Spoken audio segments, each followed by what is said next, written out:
Nuestro tema de hoy, la Argentina 2025 en el nuevo escenario mundial. Este análisis, en nuestro caso, parte de la Argentina y desde la Argentina. Algún observador perspicaz, con cierto sentido del humor, señalaba días pasados que las elecciones en la ciudad de Buenos Aires son las PASO de la elección en la provincia de Buenos Aires. Esa metáfora tiene cierto sentido, porque lo más significativo de la compulsa electoral porteña del 18 de mayo es la competencia entre el PRO y la Libertad Avanza dentro de un espacio que sin ninguna duda concurrirá unificadamente en la elección decisiva, que es la que se celebrará en la provincia de Buenos Aires, esa madre de todas las batallas, para enfrentar al kirchnerismo en su último reducto político. Sin embargo, hay una relación directa entre esta elección de legisladores porteños y, por ejemplo, la instrucción de Mauricio Macri a sus senadores para impulsar el rechazo a los pliegos de designación de Ariel Lijo y Manuel García Mansilla en la Corte Suprema de Justicia.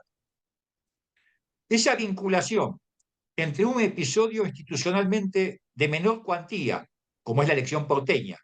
y otro mucho más trascendente, como es la integración del máximo tribunal de la República, refleja nuevamente la precariedad y la debilidad del actual sistema político argentino. Solo la existencia de un gobierno con escuálida representación parlamentaria y obligado en muchos casos al dictado de decretos de necesidad y urgencia susceptibles de judicialización, explica semejante insistencia en acelerar la cobertura de vacantes en la Corte Suprema de Justicia y la dimensión también de la derrota política experimentada en esa tentativa. Esta singularidad colocó también a Macri en una situación muy especial.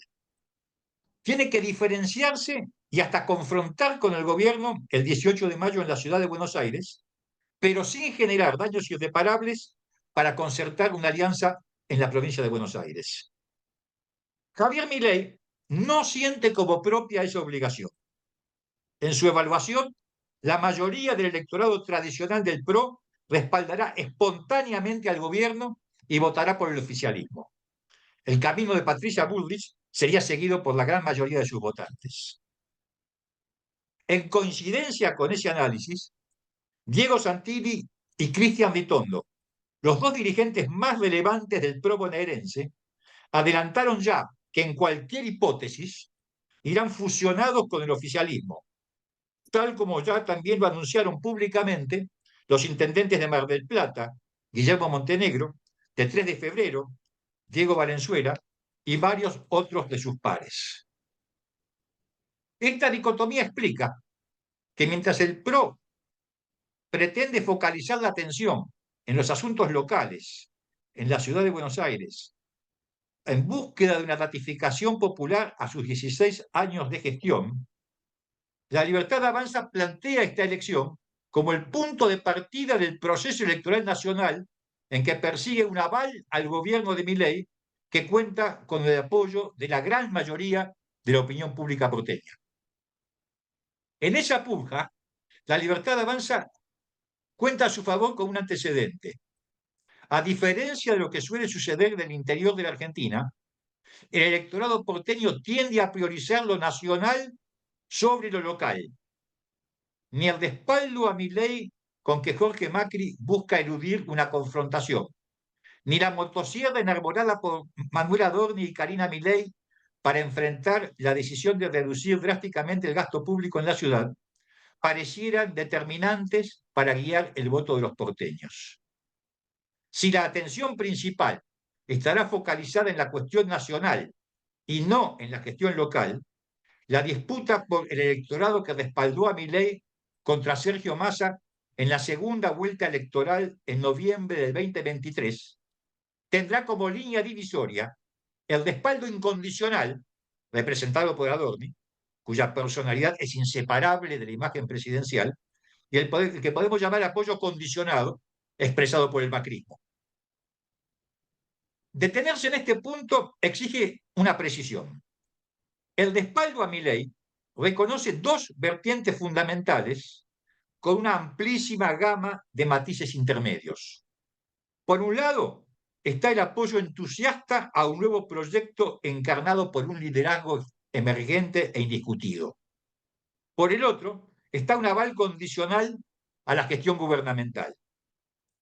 La totalidad de las encuestas más recientes coinciden en marcar al mismo tiempo un progresivo deterioro en la alta imagen positiva de Milei y un mantenimiento del caudal electoral del oficialismo. Como los sondeos de opinión pública solo consignan porcentajes de adhesión o de rechazo, pero no pueden nunca identificar su intensidad, los especialistas en opinión pública tratan de indagar este fenómeno a través de lo que ya han llamado los focus group. La conclusión obvia es que el gobierno de Milei cuenta hoy con adherentes menos entusiastas, pero con un similar porcentaje que en noviembre del 2024. Esta comprobación coincide con la evolución del tradicional índice de confianza del gobierno elaborado por la Universidad Torcuato Di Tella, que consigna un paulatino descenso de esa confianza del último cuatrimestre, mes a mes, y también un sugestivo ascenso en ese mismo periodo de la tasa de riesgo país de la Argentina, que subió en ese lapso de unos 550 puntos básicos a más de 800 puntos básicos. Ese fenómeno comenzó en realidad con anterioridad al clima de incertidumbre en los mercados financieros internacionales provocado por las medidas arancelarias de Donald Trump, aunque su profundización esté signada por esta conmoción mundial. También fue previo al llamado Cryptogate y a la controversia derivada por la represión policial de los manifestantes de las recientes movilizaciones en Plaza Congreso.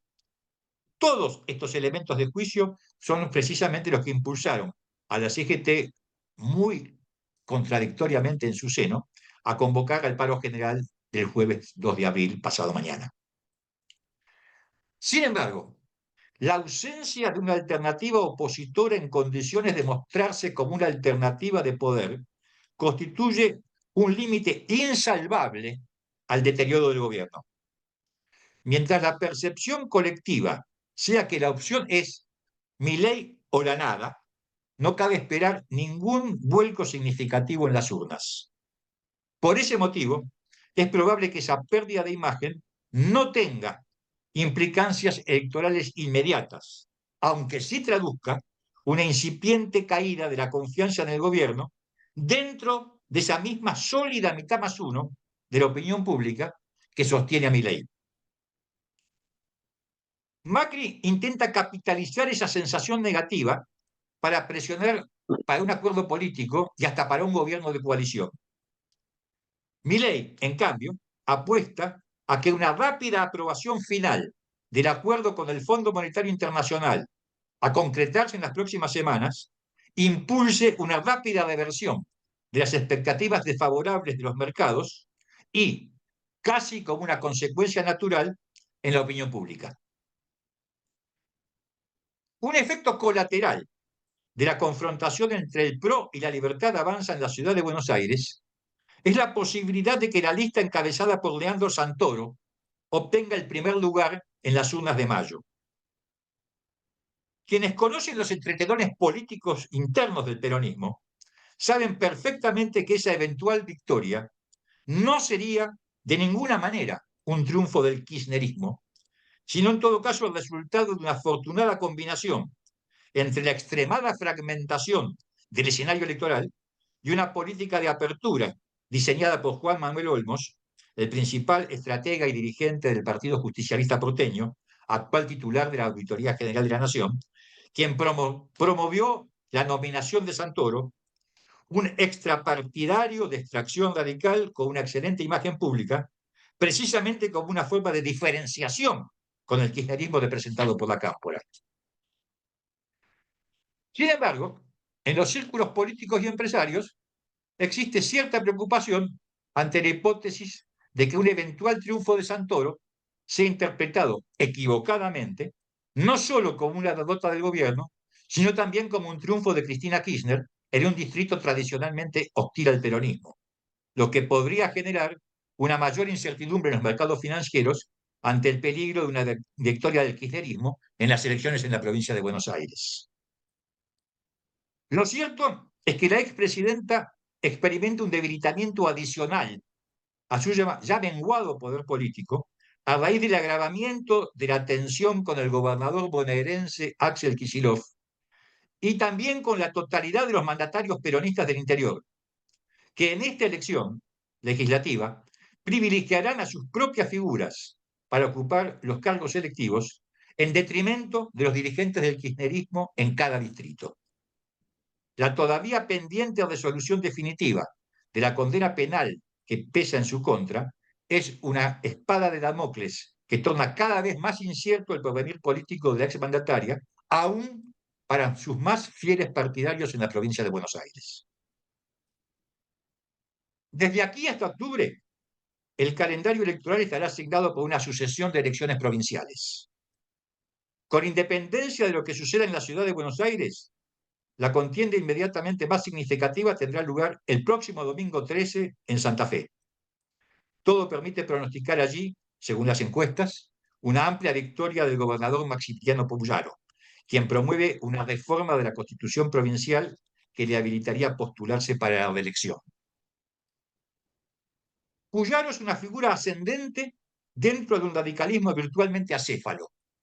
y motoriza un eje político transversal con su colega mediterráneo, Martín Yaidora, y el exgobernador cordobés, Juan Schiaretti, para avanzar hacia la construcción de una suerte de frente de centro, por así decirlo, para las elecciones del 2027, basado territorialmente, valga la redundancia, en la región centro del país, el corazón de la Argentina agroalimentaria. En esa dirección van a inscribir las implicancias políticas de la reciente reunión entre Puyaro, Yaidora y su colega entrerriano, Rogerio Frigerio, un gobernador peronista, otro radical y un tercero del PRO, quienes acordaron avanzar en la realización de un plan de obras públicas provinciales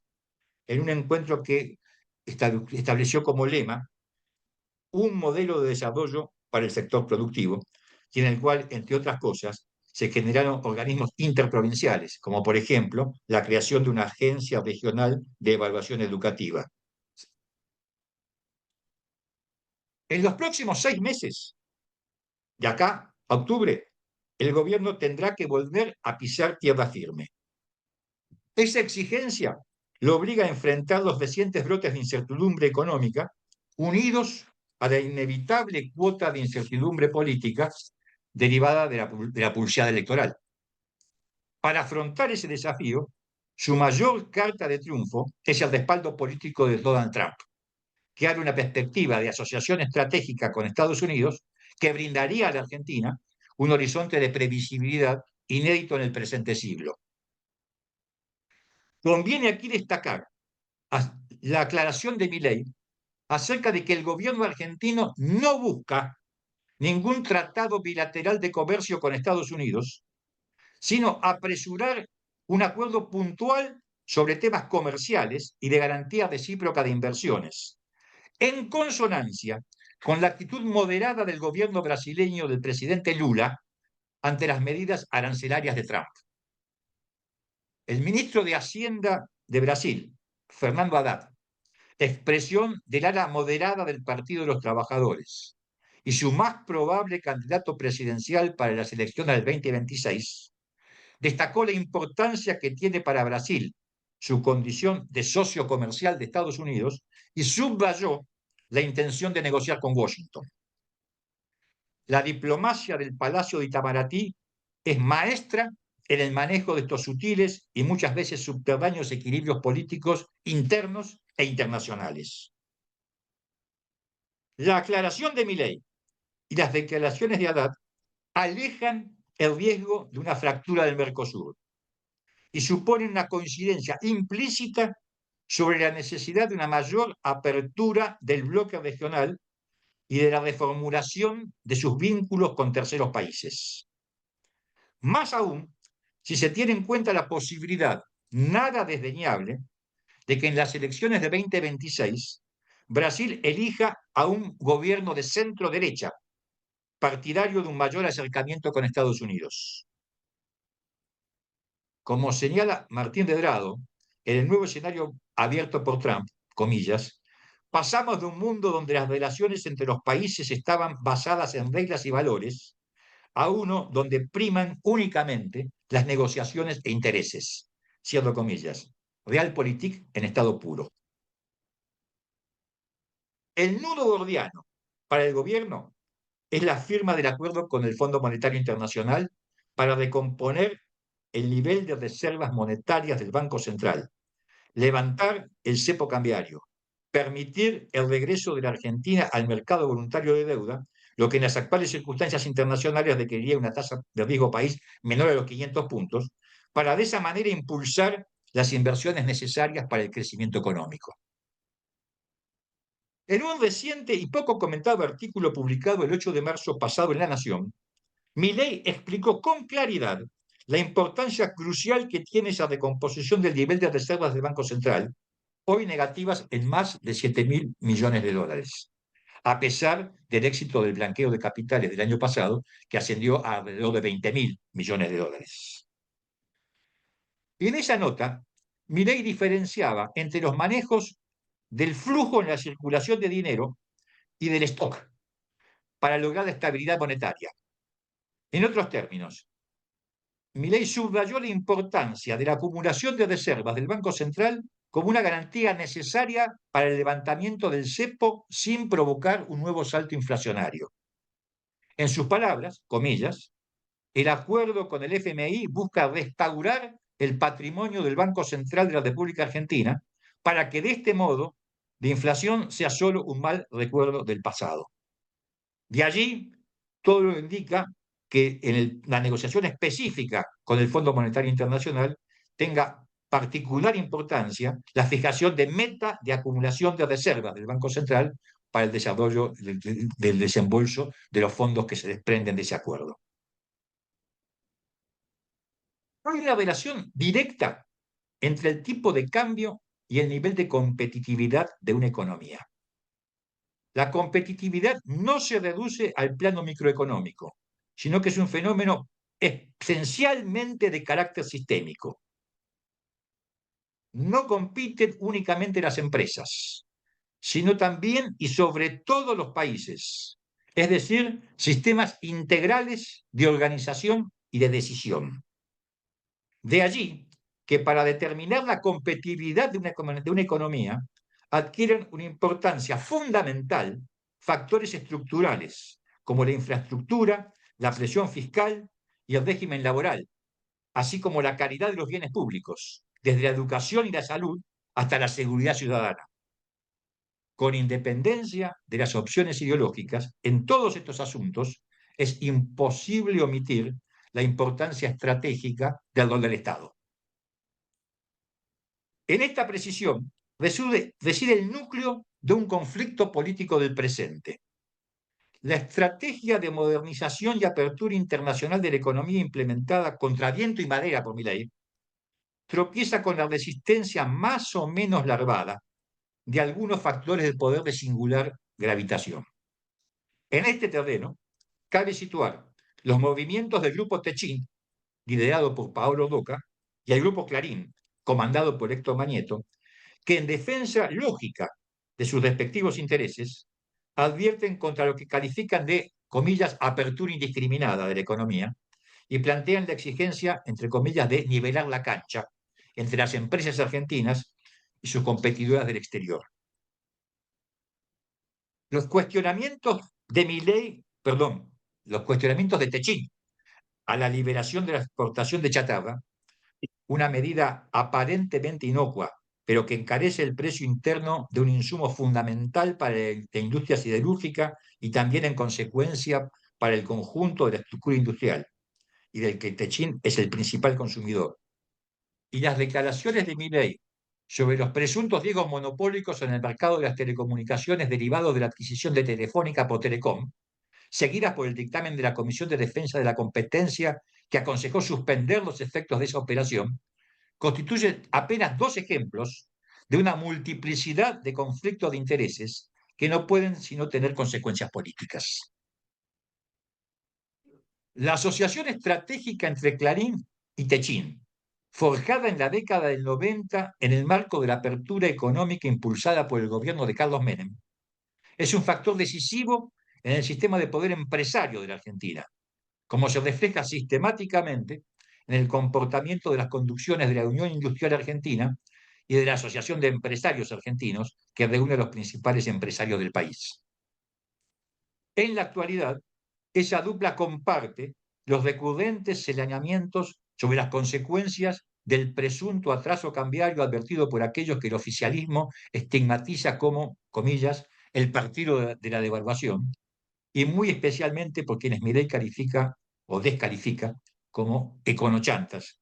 una caracterización que incluye hasta el propio Domingo Cavallo. La competitividad sistémica es fundamental para la atracción de inversiones, tanto nacionales como internacionales. Por lo tanto, la evolución de la tasa de inversión es un indicador fundamental para medir las perspectivas de desarrollo económico. Hasta el momento, la Argentina, en este sentido, tiene un comportamiento fuertemente negativo que marca un estancamiento de la tasa de inversión que lleva ya una buena cantidad de años. Ese déficit de inversión presenta una particularidad que en el exterior a veces es difícil de explicar. La Argentina, que demanda perentoriamente al Fondo Monetario Internacional un auxilio financiero de alrededor de 20.000 millones de dólares, es, después de Estados Unidos y de Rusia, el país más dolarizado del mundo. Actualmente, según el INDEC, hay unos 400.000 millones de dólares en poder de argentinos que están fuera del sistema. De ellos, 271 millones son en depósitos, 50.000 millones en inversiones directas, como propiedades y otros activos físicos, y más de 90.000 millones de dólares en inversiones de carteras, títulos y otros instrumentos financieros. Esto conviene enfatizarlo para marcar la particularidad y la especificidad que tiene la situación estructural de la Argentina. Ayer se anunció en Brasil que Mercado Libre, la empresa más importante de la Argentina, comandada por Marcos Alperín, alguien de indudable solidaridad política con el presidente Milei, anunció a través de su vicepresidente, al que estaba sentado en esa reunión junto al presidente Lula, que la inversión de 5.800 millones de dólares de Mercado Libre en Brasil. Días antes, el propio Marcos Alperín, sentado al lado de la presidenta de México, Claudia Sheinbaum, anunció que Mercado Libre invertía 3.800 millones de dólares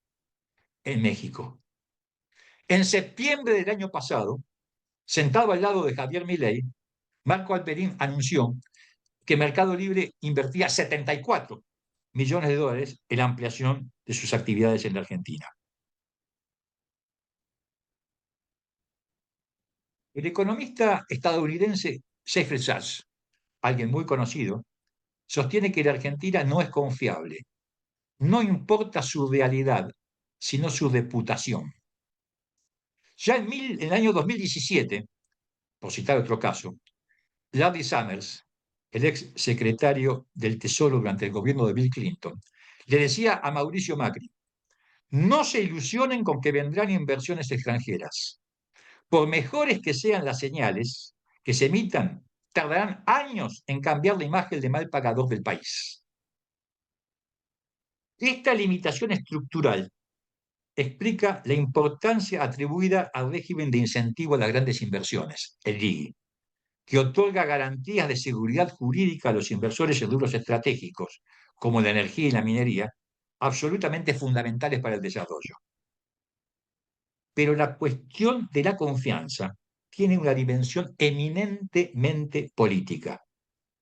Podría citar a Mao Zedong. Siempre la política al timón. Para atraer una corriente de inversiones acorde con las necesidades, no alcanza con la confianza que despierte un gobierno determinado. Se trata de la confianza en la Argentina como nación, en su previsibilidad de mediano y de largo plazo. Una digresión que viene el caso. En marzo pasado se cumplió el 70º aniversario de la realización del Congreso Nacional de la Productividad, convocado por el segundo gobierno de Perón,